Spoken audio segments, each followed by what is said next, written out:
제가 휴스턴에 살 때의 일입니다. 어떤 일 때문에 교인이 하는 식당에 가게 되었습니다. 그런데 문을 열고 그 가게에 들어서니 가게가 너무 한산해요. 그래서 그때 처음 느꼈던 그 생각은 이래가지고 이 가족이 먹고 살겠나라고 하는 그런 어떤 걱정스러운 생각이었습니다. 그래서 기도를 하고 이런저런 이야기를 하는 가운데 손님들이 하나 둘씩 모여들기 시작해요. 그리고 조금 있다 보니 오는 손님 때문에 바빠서 주인하고 이야기를 나눌 수가 없어요. 그래서 우리는 왔습니다. 그리고 그날 저녁이 되었어요. 집사님으로부터 전화가 왔습니다. 목사님 너무 감사합니다. 목사님이 기도하고 가신 이후에 손님들이 너무 많이 와서 어떻게 주체를 할 수 없었습니다 라고 이야기를 합니다. 그 소리를 듣고 난 후에 굉장히 기분이 좋았어요. 목사의 기도빨이 하나님 앞에 맺혔는지는 모르지만 목사가 기도하고 난 후에 없던 손님이 갑자기 이렇게 모여들었다고 하니 얼마나 좋습니까? 그래서 그 집사님은 가끔씩 전화를 해요. 손님이 좀 없고 장사가 안 된다 싶으면 목사님이 와서 기도해 주십시오 라고 이야기를 했습니다. 그래서 몇 번을 갔습니다. 가고 난 뒤에마다 그런 일들이 일어났어요. 그런데 이것을 계속 하다 보니 어느 틈인가 제 자신에게 어떤 생각이 드는가 하면 목사가 매상 올려주는 목사밖에 되지 않는다는 그런 생각이 들었어요. 물론 소문은 추목사는 손님을 몰고 다니는 사람이다 그런 소문은 났지요. 나쁜 소문은 아닙니다. 좋은 소문입니다. 그러나 목회자로서 볼 때에 기껏해야 목사가 집사님 가게에 손님 매상 올려주는 목사밖에 되지 않는다라고 하면 좀 그렇잖아요. 어쨌거나 결과는 목사가 기도하고 난 후에 그런 좋은 일들이 계속 일어난다라고 하면 얼마나 좋겠습니까? 목사인 저도 신방을 받는 그 교인도 부담이 없지요. 왜냐하면 좋은 일이기 때문에 그렇다는 겁니다. 여러분들이 성도님들의 가정에 방문했습니다. 그래서 그 성도님의 가정을 위해서 기도했습니다. 기도하고 난 후에 그 기도가 그대로 이루어졌어요. 문제가 있던 가정이 문제가 회복되어졌어요. 얼마나 신나는 일입니까? 그러면 그 집사님이 뭐라고 이야기하겠습니까? 집사님 시간만 있으면 우리 집에 놀러 오십시오. 그렇게 하지 않겠습니까? 참 예수 믿고 땡 잡은 그런 일이잖아요. 그런데 그런 일들만 계속 있으면 문제가 없어요. 그런데 문제는 그런 일만 계속 있지 않다는 겁니다. 예를 들어서 제가 어떤 가게에 가서 기도를 했습니다. 손님이 너무 많아요. 기도하고 난 후에 손님이 하나 둘씩 떨어지기 시작을 했습니다. 손님이 없어요. 그렇게 많던 손님이. 평온한 가정에 찾아가서 목사가 신방하는 가운데도 기도를 했습니다. 참 평온했어요. 그런데 목사가 신방 받고 난 뒤에 가정에 문제가 일어나기 시작합니다. 참 황당한 일입니다. 그런데 목사는 집사님 신방 한번 가도 될까요? 전화가 옵니다. 여러분 어떻게 해야 되겠습니까? 그럴 때 목사님 신방 오십시오라고 이야기를 해야 됩니까? 오지 말아라고 이야기해야 됩니까?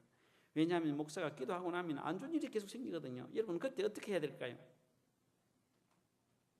실질적으로 여러분의 어떤 가게에서나 가정에 그런 일이 일어났다고 생각했을 때에 아니면 솔직히 깨놓고 목사님이 오고 난 뒤에 가정에 자꾸 문제가 생겨요.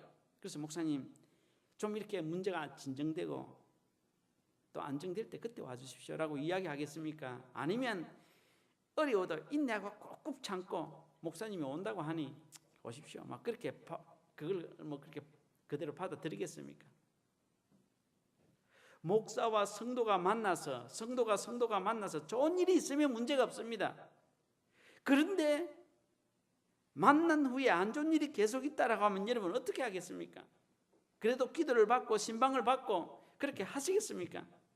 한번 생각해 보십시오. 여러분 참 곤란하잖아요.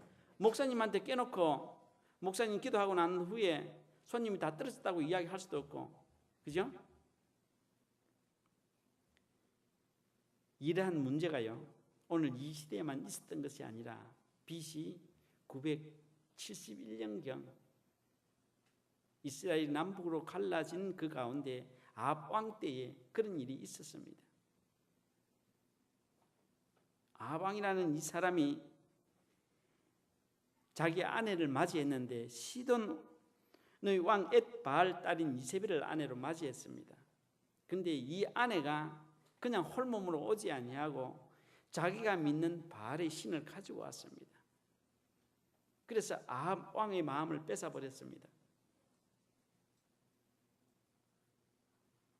그런 후에 이 아합 왕은 아내의 말에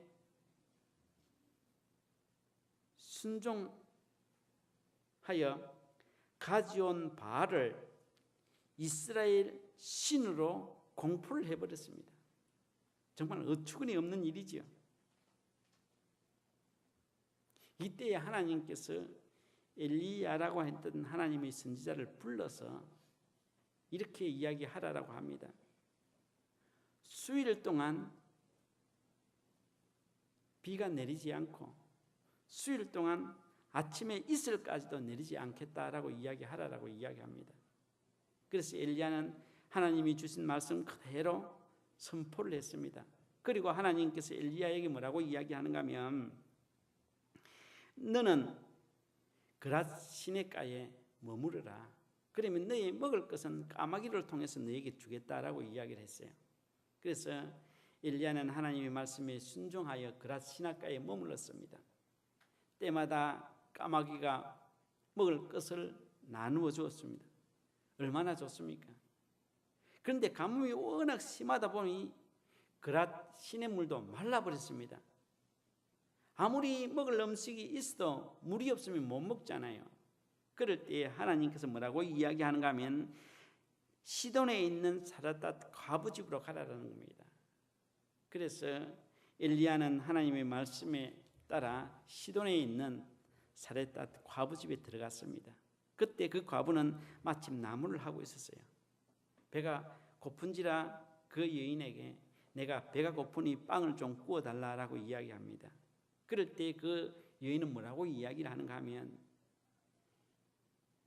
정말 여호와 앞에 맹세컨대 내가 가지고 있는 것은 이 한 줌의 밀가루와 이 기름밖에 없습니다. 우리는 이것을 먹고 내 아이와 함께 죽으려고 생각하고 있은 터였습니다. 그러나 당신이 나에게 말씀하시니 내가 이것을 구워서 당신에게 드리겠습니다라고 이야기를 했습니다. 그리고 구워서 주었습니다. 그런데 이상한 것은 밀가루에 밀가루가 채워지기 시작했습니다. 기름병에 기름이 채워지기 시작했습니다. 정말 좋잖아요. 엘리야를 만나고 이 여인이 살게 되어지고 또 엘리야는 이 여인을 만나고 잠잘 곳을 얻게 되었잖아요. 그래서 엘리야도 좋고 이 여인도 좋고 너무너무 좋았습니다.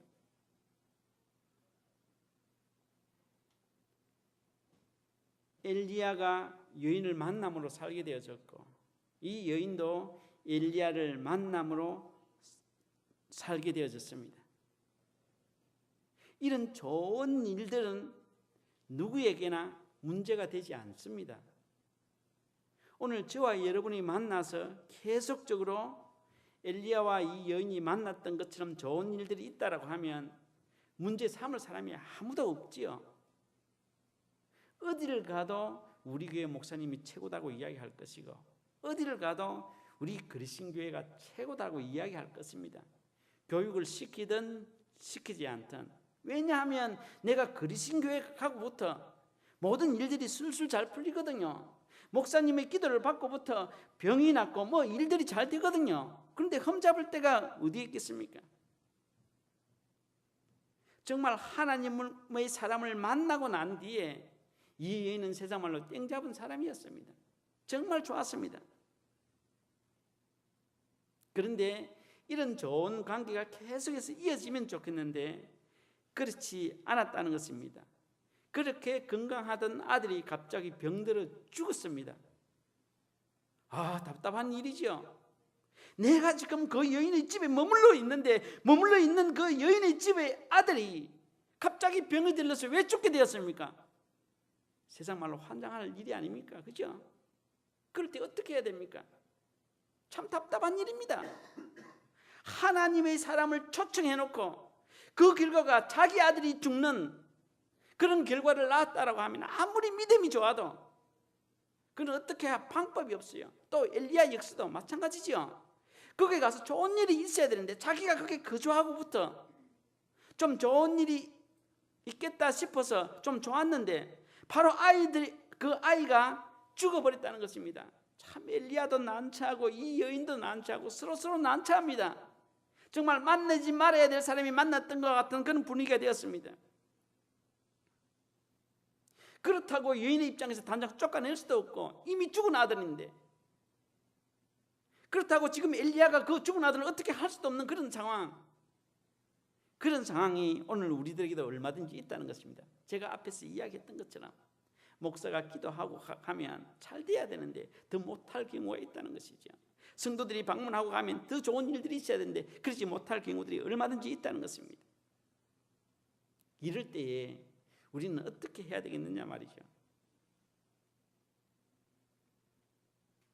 만약에 자기가 없는 가운데 그 과부의 아들이 죽었으면 얼마든지 이야기할 수 있습니다.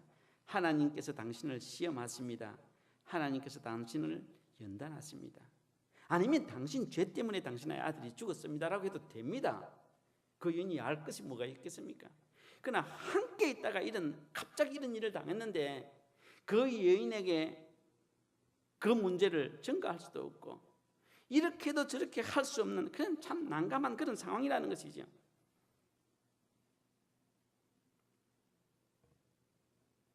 이런 일이 있고 난 뒤에 그 여인이 뭐라고 이야기를 했는가 하면 18절에 엘리야에게 이르시되 하나님의 사람이여 당신이 나와 더불어 무슨 상관이 있기로 내 죄를 생각나게 하고 내 아들을 죽게 하려고 내게 오셨나이까 라고 이야기합니다.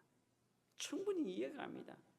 당신이 결국 우리 집에 온 것은 내 아들을 죽게 하기 위해 왔습니까?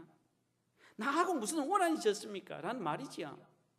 목사님 나하고 무슨 원한이 졌는데 우리 평탄한 가정에 당신이 기도하고 난 뒤에 왜 이런 우환이 생깁니까? 이렇게 장사가 잘 되는 이 가게에 당신이 기도하고 난 후에 우리 가게는 안 되지 않습니까? 당신하고 나하고 무슨 억하심정이 있습니까? 라고 하는 말과 똑같다는 것이죠. 그렇다고 해서 변명할 수가 있습니까? 현실은 그런데요. 여러분에게 만약에 그런 일이 있다라고 하면 어떻게 하겠습니까? 그래도 감사합니다. 하나님이 나에게 시련을 주시고 연단을 주시고 나를 크게 쓰시기 위해서 이러시군요. 감사합니다. 그렇게 하겠습니까? 저도 그렇게 못해요.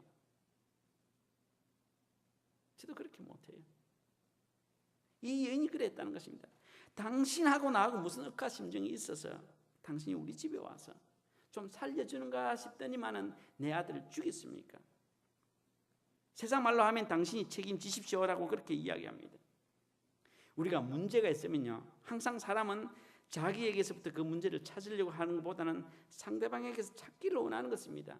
이 여인의 말 속에 당신이 우리 집에 왔기 때문에 우리 아이가 죽었다는 그런 생각을 가지게 되었다는 것이죠. 뿐만 아니라 내가 이 아이를 좀 더 깨끗하게 관리하지 못하고 또 내가 이 아이를 정성스럽게 하지 못했는 그건 내 죄가 있다라고 생각한다는 겁니다. 참 답답한 일입니다. 그래서 엘리야가 죽었다는 소리를 듣고 얼마나 당황이 되었습니까? 성경에 보면요, 참 재밌게 기록하겠습니다. 엘리야가 그에게 그의 아들을 달라 하여 그를 그 여인의 품에 안고 자기가 거처하는 다락방에 올라가서 자기 침상에 누웠다라고 이야기합니다. 죽은 시체를 자기가 자고 있는 침상에 누웠다는 것입니다. 그리고 20절에 여호와께 부르짖어 이르되 내 하나님 여호와여 주께서 또 내가 우고하는 집 가부에게 재앙을 내리사 그 아들을 죽게 하셨습니까? 이 말은 하나님이 왜 하필이면 내가 우고하고 있는 살고 있는 이 집안의 아이를 죽이십니까? 라고 하는 말이죠. 정말 그런 이야기를 그런 하소연을 하나님 앞에 할 수밖에 없잖아요. 엘리야가 가고 난 뒤에 죽으면 상관이 없습니다. 아니 오기 전에 일찍 죽여버리시고 그냥 과부와 둘이 살게 하면 문제가 없다는 것이죠. 왜 하필이면 내가 가서 그런 어려운 일들이 일어나는 겁니까? 하나님 도대체 이것이 무슨 일입니까? 라고 그렇게 이야기를 한다는 겁니다.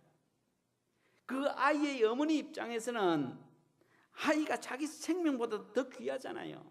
아마 이때 엘리야의 심정은 이랬을 것입니다. 차라리 그 아이가 살고 내가 죽었으면 좋겠다라고 생각할 수 있었을 것이에요. 워낙 답답하면.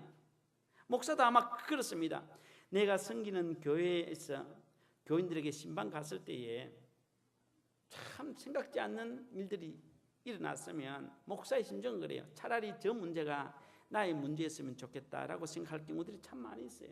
또 병상에 있는 그 환자들을 보면 그 고통 가운데 있는 것은 참 안 됐어요. 차라리 저 침상에 내가 누워있고 이 집사님이 일어났으면 좋겠다는 그런 생각이 들 때가 있습니다. 그렇지만 현실은 그렇게 되지 않잖아요. 아무리 엘리야가 좋은 생각을 가지고 있다라고 할지라도 현실은 아이가 죽어버렸습니다. 내가 우거하는 집에 과부의 아들에게 재앙을 내서 왜 죽게 하십니까? 내가 여기 우거하고 있는데, 그런 이야기라는 것이죠. 우리들도 믿음대로 살려고 하면 그냥 잘 되는 일들도 안 될 때가 있습니다. 정말 내가 믿음대로 말씀대로 순종해서 살려고 하면 갑자기 이상한 일들이 생길 수가 있습니다. 내가 이번에는 꼭 금식기도 3일 해야지라고 생각하면 또 다른 일들이 생기게 되어지는 것입니다. 내 신앙을 흔들고 빼앗는 그런 일들이 생긴다는 것이죠. 그러면 어떻게 하겠습니까? 정말 엘리야는 그 아이의 목숨과도 바꾸고 싶었을 것입니다. 그래서 엘리야가 어떻게 했습니까? 아이 위에 몸을 3번 펴서 엎드리고 여호와께 부르짖어 이르되 내 하나님 여호와여 원컨대 이 아이의 혼을 그의 몸에 돌아오게 하소서라고 이야기합니다. 아이가 누워있는 시체에 자기 몸을 포겠다는 겁니다. 3번이나. 그 말은 무슨 말입니까? 죽었던 아이를 끌어안았다가 놨다가 정신이 없다는 말이죠. 이거 도대체 어떻게 해야 됩니까? 하나님 그렇게 했다는 것입니다.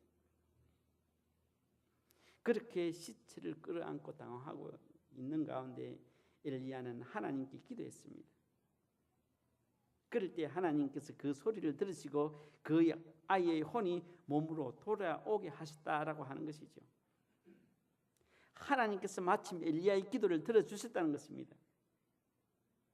참 엘리야에게는 오늘 이 경험은 정말 영원히 참 다시는 일어나지 않아야 될 그런 어떤 그 이야기겠지요. 오늘 주어진 이 일들만 생각하면 정말 아찔한 생각이 들지요. 안 그렇겠습니까?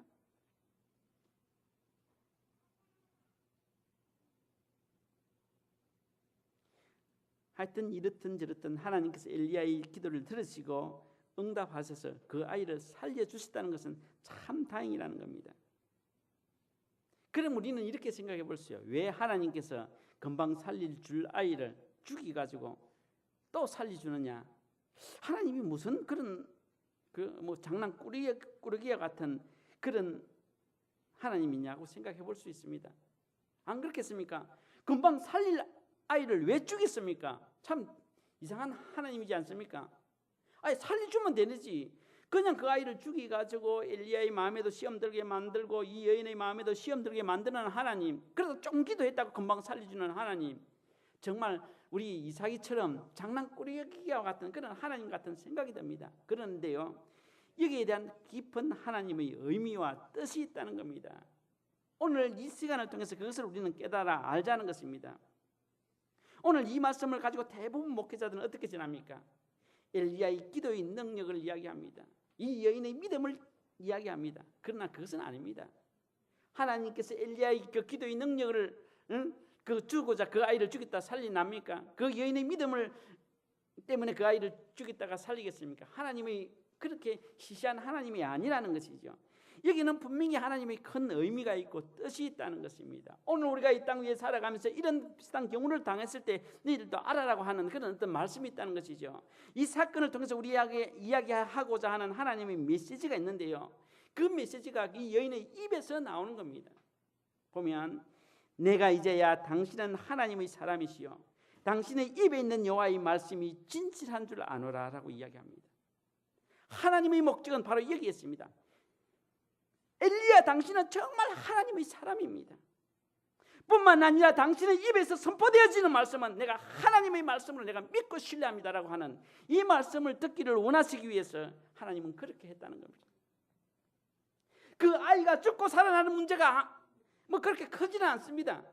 중요한 것은 그 여인의 입에서 엘리야는 하나님의 사람이요, 당신의 입에서 나오는 말씀은 정말 하나님의 말씀을 내가 하나님의 말씀이라고 믿는다라고 했던 그 말씀을 듣기를 원하신다는 것이죠.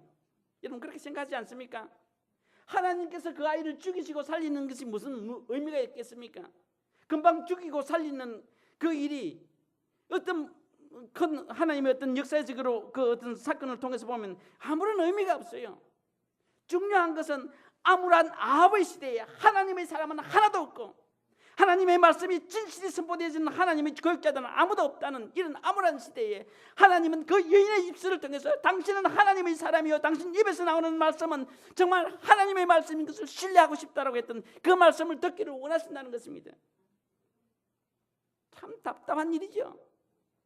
오늘 이 시대가 BC 971년경 아합 시대와 같다는 것입니다. 수많은 교회가 있고 수많은 목사가 있고 수많은 성도들이 있지만은 어느 누가 당신은 하나님의 사람이요, 당신의 입에서 나오는 말씀은 하나님의 말씀이라고 내가 신뢰합니다라고 했던 그런 말을 할 수 없는 이런 암울한 이 시대에 하나님은 오늘도 여전히 우리 그리스도교회 성도들을 향해서, 여러분들을 향해서, 그리스도교회를 향해서 정말 그리스도교회 성도는, 그리스도교회는 하나님의 사람이요, 하나님의 말씀이 여러분들의 입에서 선포되어지는 것을 믿습니다라고 그런 소리를 듣기를 원하신다는 겁니다. 그래서요, 죽은 자를 살리시는 것입니다. 그래서 잘 되는 내 가정도 때로는 어려움을 겪게 하신다는 것입니다.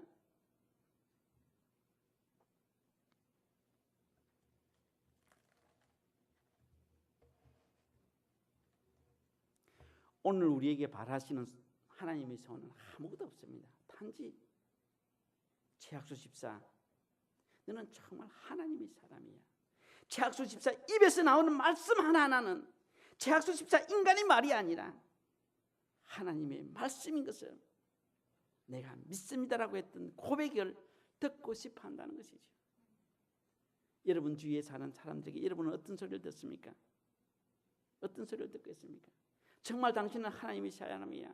당신 입에서 이야기하는 그 이야기는 내가 하나님의 말씀인 것을 내가 믿고 신뢰합니다 라는 그런 소리를 듣고 있습니까? 아니죠. 아무리 위험이 있고 그름 있는 목사가 이야기해도 말 하나는 뻔질이 잘한다, 참 똑똑하다, 그렇게 들려지는 오늘 이 시대가 BC 971년경 아합의 시대와 거의 흡사한 시대라는 것입니다. 오늘도 하나님은 우리들에게 향하신 그 마지막 뜻이 있다라고 하면 그리스도교회를 통해서, 그리스도교회 성도들을 통해서 너희들은 정말 하나님의 사람이야. 너희 입술에서 선포되어지는 말씀은 곧 그것이 나의 말씀이다라고 했던 그 소리를 듣고 싶어 원하신다는 것이죠.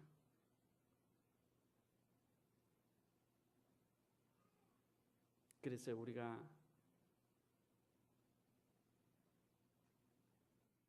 생활하는 가운데 목사가 방문하고 성도들이 방문하고 이러한 가운데 뜻하지 않는 여러 가지 어려운 일이 있다라고 하면 하나님은 그 사건을 통해서 당신은 하나님의 사람이요, 당신의 입에서 나오는 말씀은 내가 하나님의 말씀인 것을 신뢰하고 믿습니다라고 하는 것을 보여주기 위해서 하신다는 것이죠. 그럴 때에 하나님은 그 아이를 영원히 죽였습니까?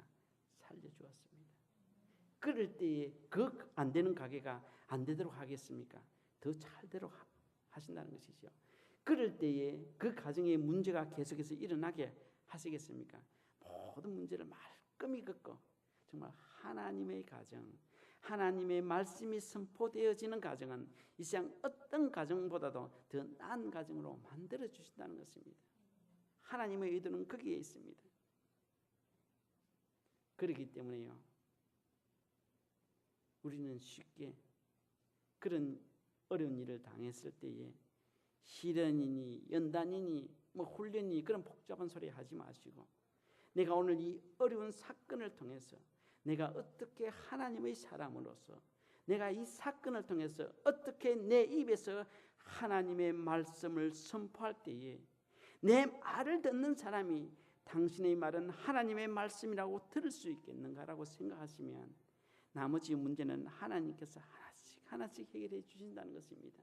그러면요, 그 여인도 엘리야도 기뻐하는 것처럼 저도 여러분도 김 집사도 이 집사도 모든 사람들이 그리스도 안에서 기뻐하고 즐거운 인생을 살 것입니다.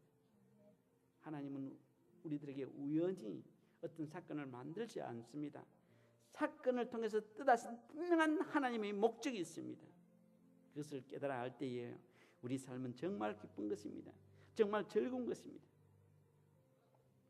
오늘 이 시대에 하나님의 사람이 있다라고 하나 하나님의 사람을 찾아보기 어려운 시대입니다. 수많은 말씀이 선포되어지지만 하나님의 말씀이라고 신뢰하고 믿기 어려운 시대에 있습니다. 오늘 우리 그리스도 교회만이라도 그리스도 교회 성도들만이라도 여러분만큼은 하나님의 사람이 되십시오.